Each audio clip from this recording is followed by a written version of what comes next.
presented by Bullet Music Rajdhani. DJ Sumit Satish Bhaiya.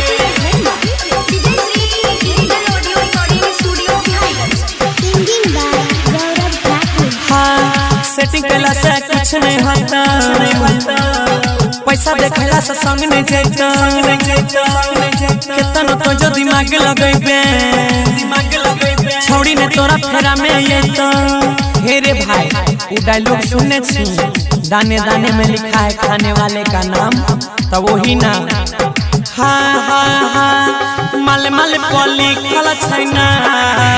लइवाला के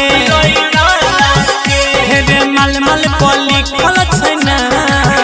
लइवाला के वे है छौरा तोर तैला तू करताला के चक्कर में तोरा नहीं पड़ता रे बोढ़नी लगे पीछा करता रे तंग जे बेसी कर भी छौरा बाप दादा के गायरी पढ़ता रे रात भरी जागे के सपना नहीं देखे छौड़िया के चक्कर में तकिया ने फेंकिया की हे रे मल मल पॉली खला छैना लइवाला के हे रे वह छौड़ा तोर तैला तू करताला के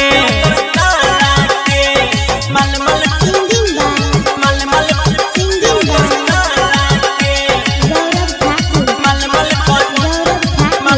Presented by Bullet Music Rajdhani. DJ Sumit Satish Bhaiya.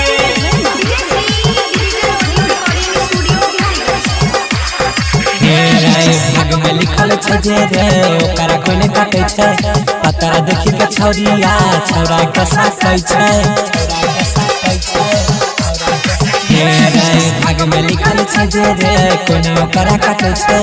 पतरा देखी के छौरी छौरा के साथ कहै छे रखने छे बॉडी बनाई के लवर अपन मनाई के चक्कर में एकरा नहीं पारे छौरा राइट दे तो कनाई के हे रे झूठों के सबके जलाई के सुने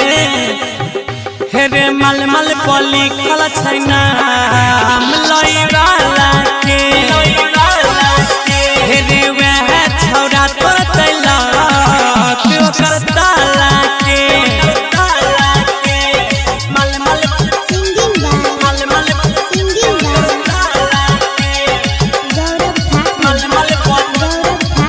Presented by Bullet Music Rajdhani. DJ Sumit Satish Bhaiya.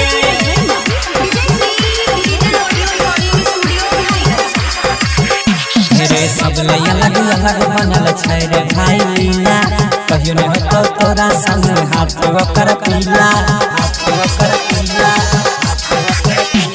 सब लय अलग अलग बनल छै रे भाई लीला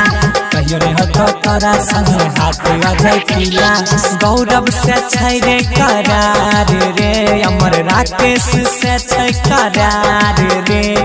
सन्नी देव फेरा में पारला छिकिया गुड्डू के छै इंतजार रे हे रे छोड़ के उ है तो फरार रे किया की हे रे मल मल पॉली खला छैना लइवाला के हे रे मल मल पॉली खला छैना